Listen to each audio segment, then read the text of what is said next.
بسم اللہ الرحمن الرحیم نحمدہ ونصلی علی رسولہ الکریم اما بعد۔ محترم ناظرین، میں آپ کے سامنے ایک خاص مسئلے کو لے کر کے حاضر ہوا ہوں، چونکہ میرے دوستوں نے کئی لوگوں نے کہا کہ سطر کے اوپر ایک مسئلہ بتائیے۔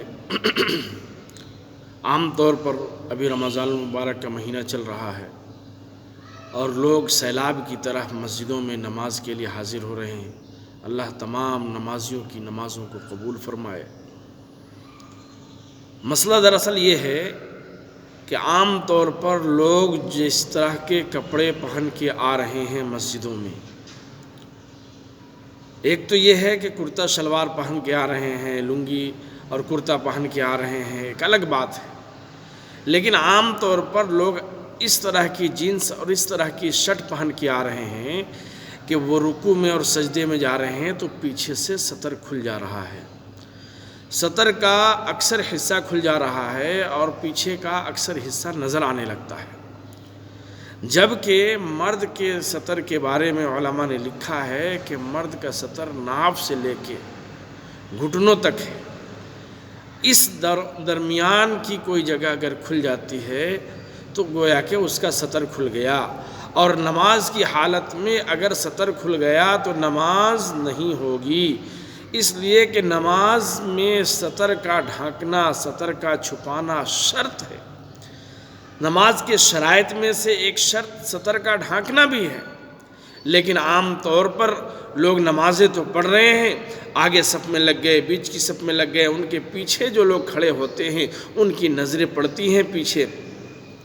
اس لیے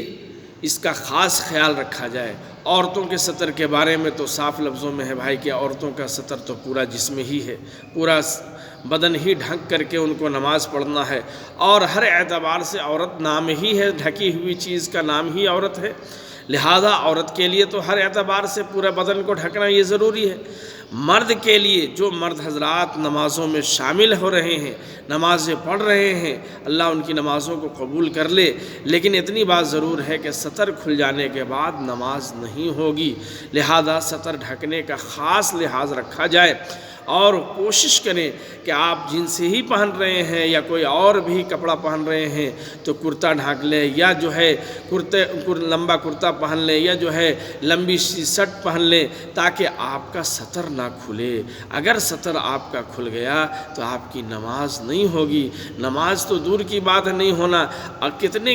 کتنی غلط بات ہے، کتنی گھناؤنی بات ہے کہ آپ کے بدن کے اس حصے پر جس کا چھپانا آپ کے لیے ضروری تھا، فرض تھا، اس پر کسی غیر کی نظر پڑ رہی ہے، اور جو ہے وہ کتنی قباحت اور کراہیت کے ساتھ آپ کے جسم کو دیکھ رہا ہے، گویا کہ اس کی بھی نماز میں خلل واقع ہو رہی ہے اور آپ کی بھی نماز خراب ہو رہی ہے۔ آپ کی نماز تو خراب ہو ہی رہی ہے، ساتھ میں اس کی نماز کے خرابی کا سبب بھی آپ بن رہے ہیں، لہذا اس کے نماز کے خراب ہونے کا سبب بننے کی بنیاد پر آپ گنہگار بھی ہو رہے ہیں، لہذا آپ اپنے سطر کے بارے میں خاص خیال رکھیں، لمبی شرٹ پہن لیں تاکہ جو ہے آپ کا سطر نہ کھلے، رکوع میں سجدے میں خاص طور سے اس کا جو ہے لحاظ رکھیں، ایسے کپڑوں پہن کر کے مسجدوں میں نہ آئیں جس سے آپ کا سطر ظاہر ہو،